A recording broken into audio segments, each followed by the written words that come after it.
economic predicament is not President Obama's fault, whose then is it? The answer is not just President Bush. The question is not at all academic, because unless Americans see what happened, the same people who broke the system then will succeed in keeping it broken now for their own gain. The key here that financial firms and their executives are not synonymous, that executives got rich by risking their companies, not so much by breaking the rules, but rather by breaking the system of rules, systematically rewriting them over decades, hoping to muddy the waters about culpability now to prevent the return of those rules later.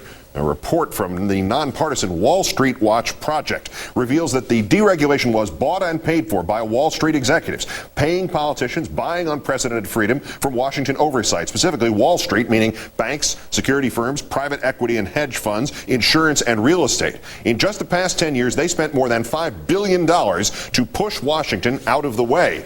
From 1998 through last year, spending $3,441 million on lobbying, employing 2,996 D.C. lobbyists last year, not counting untold lobbyists in the 50 individual states. They put 142 former Washington officials on their lobbying payrolls. They spent $1.7 billion in direct campaign contributions. And here's what they bought. In 1998, Citibank was allowed to merge with the insurance giant Travelers, even though it was literally against the law for that to happen. Citibank won an exemption because everybody knew they were about to get the law changed anyway. A year later, Congress obliged, killing the landmark Depression-era Glass-Steagall Act, which had erected the wall between regulated Main Street banks and unregulated investment banks. Without that wall, the stage was set for firms to merge until they were, quote, too big to fail, and to sink the money from your checking and your savings accounts into risky new derivatives. Regulators let firms hide those risky investments off their books, which meant they did not have to keep enough money on hand to cover possible losses.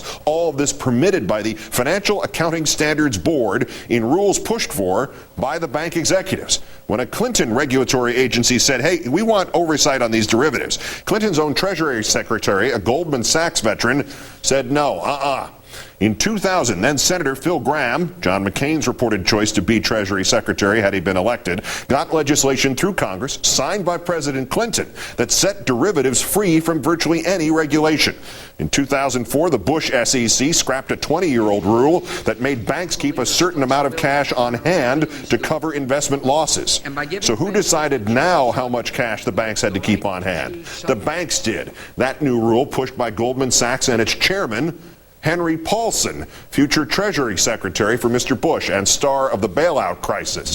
Why would Wall Street executives push for all this change? With derivatives deregulated, financial whizzes could turn bets on just about anything into a derivative. And they did, including mortgages. Once they could turn mortgages into derivatives, they had every incentive to make even the worst mortgages. Yes, predatory lending, because they could turn them into derivatives too, and then sell those things to somebody else. Of course, no financial firm would buy a derivative based on a predatory mortgage, because then they could also be sued by the borrower, correct? Well, no. Wall Street accomplices like Congressman Bob Ney blocked efforts to let the victims of predatory lending sue everybody who profited from it, and leaving Wall Street executives with virtually nothing to risk by pushing the worst mortgages imaginable and millions to gain by using the exploding paper value of mortgage derivatives to win big bonuses of real money for themselves. All of this fueling the housing bubble as mortgage brokers and lenders told the worst borrowers, sign on the dotted line. And the regulators who could have stopped it? According to Wall Street Watch, from 2002 to 2007, the Federal Reserve took a grand total of 3 formal actions against subprime lenders. From 2004 to 2006, the Bush Treasury Secretary or Comptroller of the currency took a grand total of 3 consumer protection enforcement actions. He wrote a new rule to stop states from enforcing their own consumer protection laws, and he used a clause from a law passed in 1863 to nullify state anti-predatory lending laws. That's all over with Republicans out of power, right? Except that Treasury Secretary Tim Geithner's chief of staff is a former Goldman Sachs lobbyist. Another Goldman Sachs veteran, Gary Gensler, is Mr. Obama's choice to head that same regulatory agency that once tried to oversee derivatives, but who, at his hearing last month, refused to apologize for having opposed regulation of derivatives. And except that, as of 2008, Democrats now get more Wall Street money than do Republicans. And according to the newspaper The Hill, big banks getting bailout money gave politicians more than $250,000 just from November 25th to the end of this January. And then there is government's flip side. when it takes its ability to regulate things out of existence for puritanical or worse political reasons. And people don't just lose their homes, they lose their lives.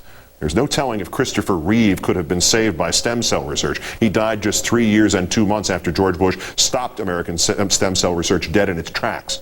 But are you telling me that in the 7 years and 7 months since that cynical day, nobody in this country died from the often fatal side effects of paralysis or Alzheimer's or a dozen other horrific conditions because the research that could have saved that one person never happened? Because George Bush, brow furrowed and soul suppressed, said no? Well, today, Barack Obama said yes.